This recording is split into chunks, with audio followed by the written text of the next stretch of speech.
मुगलों को सिर्फ उतना ही खजाना मिला जितना शायद जानबूझकर छोड़ा गया था या जिसे छुपाया नहीं जा सका। मुगल हर छोटी से छोटी चीज का रिकॉर्ड रखते थे। अगर उन्हें 32 मण सोने का सिंहासन और इतना बड़ा खजाना मिलता तो औरंगजेब इतनी बड़ी जीत का ढिंढोरा पूरी दुनिया में पीटता। अगर मुगलों को 1280 किलो सोने का बना हुआ भव्य सिंहासन मिलता तो वो इसे अपनी सबसे बड़ी जीत के रूप में औरंगजेब के सामने पेश करते।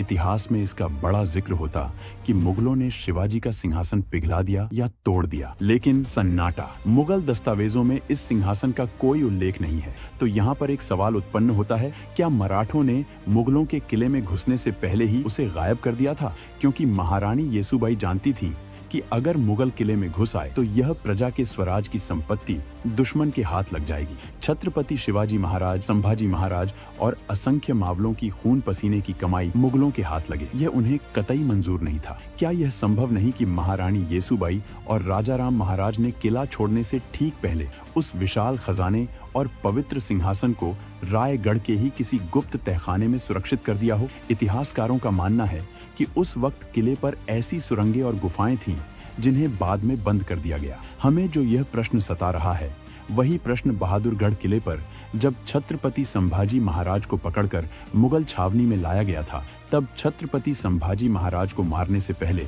औरंगजेब ने 3 प्रश्न पूछे थे। उन 3 प्रश्नों में से एक प्रश्न यह भी था कि स्वराज्य का इतना बड़ा खजाना कहाँ है, लेकिन उन्होंने कुछ भी नहीं बताया था। तब से औरंगजेब पागलों की तरह वह खजाना ढूंढ रहा था। उसे लगा था कि रायगढ़ जीतने के बाद वह खजाना उसे मिलेगा, लेकिन रायगढ़ जीतने के बावजूद भी उसे ना के बराबर खजाना मिला और ना ही वह पवित्र सिंहासन मिला जिस पर कभी छत्रपति शिवाजी महाराज और छत्रपति संभाजी महाराज विराजमान हुए थे। और मिलता भी कैसे? रायगढ़ कोई साधारण किला नहीं है। इसकी बनावट, इसके पहाड़ और इसकी घाटियां आज भी कई राज छुपाए हुए हैं।